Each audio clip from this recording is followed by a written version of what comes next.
Assalamualaikum warahmatullahi wabarakatuh. Saya Hersubun Arif dari Forum News Network. Ketua Umum DPP PDIP Megawati Soekarno Putri menyampaikan sebuah pernyataan yang cukup mengejutkan tentang posisi partai-partai yang sebelumnya ini tergabung dalam koalisi mendukung Capres-Cawapres Ganjar Mahfud. Menurut Megawati itu, mereka ini, ya ini dari P3, kemudian Perindo dan juga Hanura, tentu di luar PDIP ya, ini tetap sepakat akan tetap bersama dalam koalisi kendati Pilpres telah usai dan Capres-Cawapres yang mereka usung itu kalah. Apakah dengan begitu, bila PDIP itu memutuskan untuk berada di luar pemerintahan atau menjadi oposisi begitu, mereka juga akan ikut berada di kubu oposisi? Nah, pertanyaan ini penting kita ajukan karena berkaitan dengan pernyataan dari Megawati ketika dia menyampaikan pidato pengarahannya pada Rakernas PDIP yang berlangsung kemarin ya di Jakarta. Banyak sekali mereka yang salah karena dalam sistem ketatanegaraan kita, boleh tanya pada Pak Mahfud, sistem kita adalah presidential system. Jadi bukan parlementer. Jadi sebetulnya kita ini tidak ada koalisi lalu oposisi. Jadi memang agak susah sebetulnya karena kalau tidak ikut lalu apa ya? Jadi saya bilang pada mereka bertiga kerjasama. Karena memang begitulah, tidak bisa koalisi karena kita sistemnya nanti parlementer.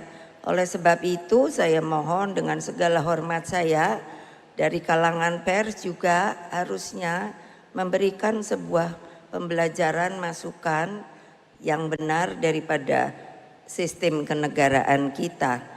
Lalu kalau ada yang bertanya pada saya, kalau tidak ikut, tidak ini, ya itu ada artinya ya tidak ada bersama-sama. Jadi semua pada diam. Nah, itu yang saya ingin stressing. Beliau bertiga dan setelah pemilu pileg presiden, beliau juga bertiga mengatakan pada saya, karena saya juga bertanya bahwa ini pilpres sudah dinyatakan selesai, tetapi tentu saya ingin menanyakan Bapak bertiga bagaimana? Saya masih terus mau ikut sama PDI Perjuangan. Untuk itu saya tentunya sangat berbesar hati dan mengucapkan beribu-ribu terima kasih. Karena sebetulnya harusnya begitulah tata krama yang namanya di negara kita ini. Memang kalau kita menyimak pernyataan dari Megawati itu tidak tegas betul apakah mereka itu akan berada di luar pemerintahan atau atau kita sebutnya lebih gampangnya sebagai kubu oposisi. Karena kita itu kalau menyimak pernyataan Ibu Megawati harus benar-benar sabar, kemudian cermat ya. Karena banyak kalimat yang tidak langsung dan juga tidak utuh gitu ya, lompat-lompat dan pernyataannya itu tersebar di beberapa bagian. Jadi kita perlu menggandeng-gandengkannya ya setelah kita mencermatinya gitu.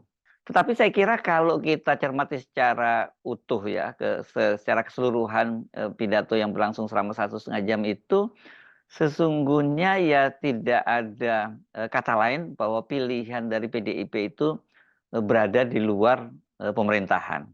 Saya menggunakan kalimat ini saja karena Ibu Megawati kan tadi mengingatkan bahwa dalam pemerintahan kita itu sistemnya kan sistem presidensial.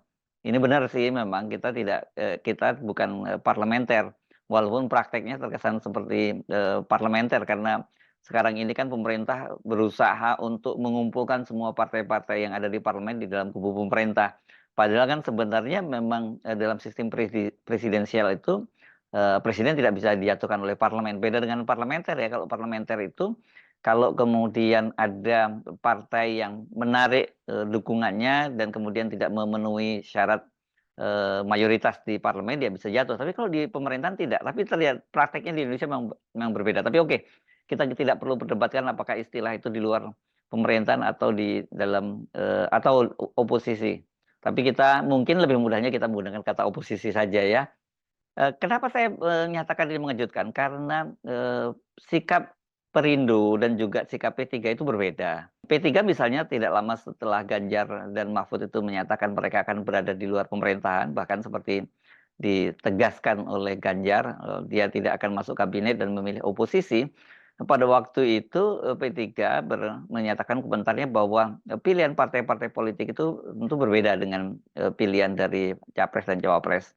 Ya, itu pada waktu itu seperti dinyatakan seperti itu. Dan kemudian juga sikap dari P3 itu katanya akan diputuskan dalam mukernas partai. Jadi tidak otomatis ikut apapun yang dilakukan oleh capres-cawapres yang mereka usung. Sementara Perindo ini sejak awal kan sebenarnya kita tahu bahwa posisinya dia berada di kubu pendukung Pak Jokowi, gitu ya. Haritanu dalam berbagai kesempatan selalu menyatakan bahwa tidak mungkin mereka itu beroposisi terhadap pemerintah, dan pada waktu itu pilihan presidennya Jokowi siapa itu juga akan diikuti oleh Perindo. Bahkan Perindo ini kemudian ketika tanda-tandanya jelas bahwa mulai Pak Jokowi itu akan mendukung Prabowo, Haritanu juga sudah bertemu langsung dengan Prabowo Subianto di kediamannya di Jalan Kertanegara. Tapi tidak tahu kenapa tiba-tiba di last minute akhirnya Perindo itu memilih bergabung dengan PDIP dan mengusung Ganjar Mahfud. Nah, apakah kemudian ini sikap ini tetap dipertahankan oleh Perindo? Nah, ini yang tentu saja saya kira kelihatannya mungkin ada kaitannya dengan peristiwa selama pemilu kemarin ya, selama Pilpres. Karena Aiman Wicaksono ini salah satu kader di Perindo, ini presenter di televisi milik grupnya MNC. Itu kan sempat diperiksa oleh polisi karena dilaporkan dia menyebar kabar bohong atau hoax berkaitan dengan adanya perwira tinggi polisi yang mengaku bahwa mereka ditekan oleh atasannya untuk mendukung paslon 02. Tapi belakangan kemudian kasus ini dihentikan. Dan soal ini kemudian juga disinggung oleh Ibu Megawati. Itu tadi ada ini sopo namanya tuh, ntar dulu, Pak Aiman tadi datang dia. Loh, orang ngomong kok malah terus dipanggil toh. Lah saya ya bilang loh. Loh, makanya ngapain takut? Lah saya bilang kok ini sama Pak Lauli, Menko Kumham, kebetulan dari PDI Perjuangan. Saya bilang, awas lo ya, kamu Kumham lo. Kalau enggak belain rakyatmu, aku copot dah. Apakah ada kaitannya dengan kasus Aiman itu kemudian membuat Perindo yang dipimpin oleh Haritanu itu mengambil sikap ya, berada di oposisi di luar pemerintahan?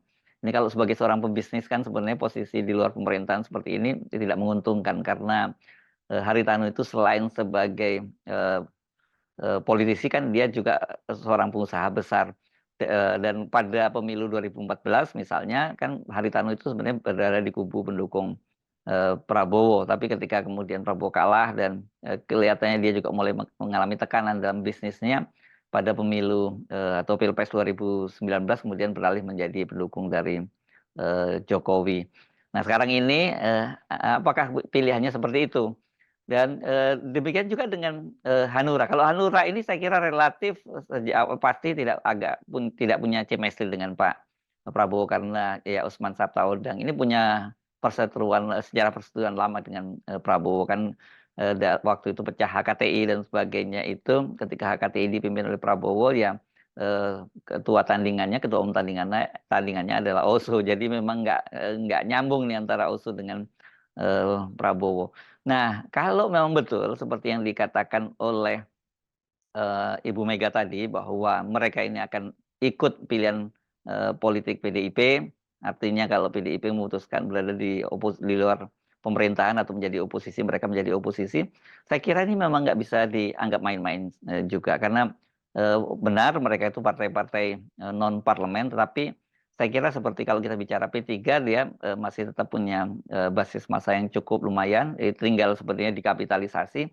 Sementara kalau kemudian Perindo, ini kendati, ini partai baru dan saya kira kadernya tidak cukup militan, tapi harus diingat bahwa Haritanu itu adalah seorang pengusaha media, gitu ya. Dan, pengusaha media ini tentu saja dalam pembentukan public opini ini sangat penting. Apakah ini kemudian yang kemudian disebut oleh Pak Prabowo kalau, tidak mau diajak masuk dalam pemerintahan, tapi, jangan mengganggu gitu ya, karena, pemerintahan dia itu katanya akan membuat rakyat, Indonesia yang lapar itu menjadi kenyang dan, ini kan disampaikan oleh, Prabowo ketika dia menyampaikan pengarahan pada Rakornas, dari, Partai Amanat Nasional beberapa waktu yang lalu. Saya akan berjuang terus bersama semua kekuatan yang mau diajak kerjasama. Yang tidak mau diajak kerjasama, tidak apa-apa. Kalau ada yang mau nonton di pinggir jalan, silahkan jadi penonton yang baik. Tapi kalau sudah tidak mau diajak kerjasama, ya jangan mengganggu. Orang lagi mau kerja kok. Kita mau kerja. Kita mau kerja. Kita mau mengamankan kekayaan bangsa Indonesia.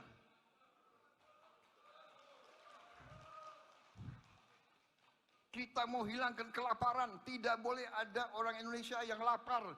Tidak boleh ada anak-anak Indonesia yang nangis karena tidak makan.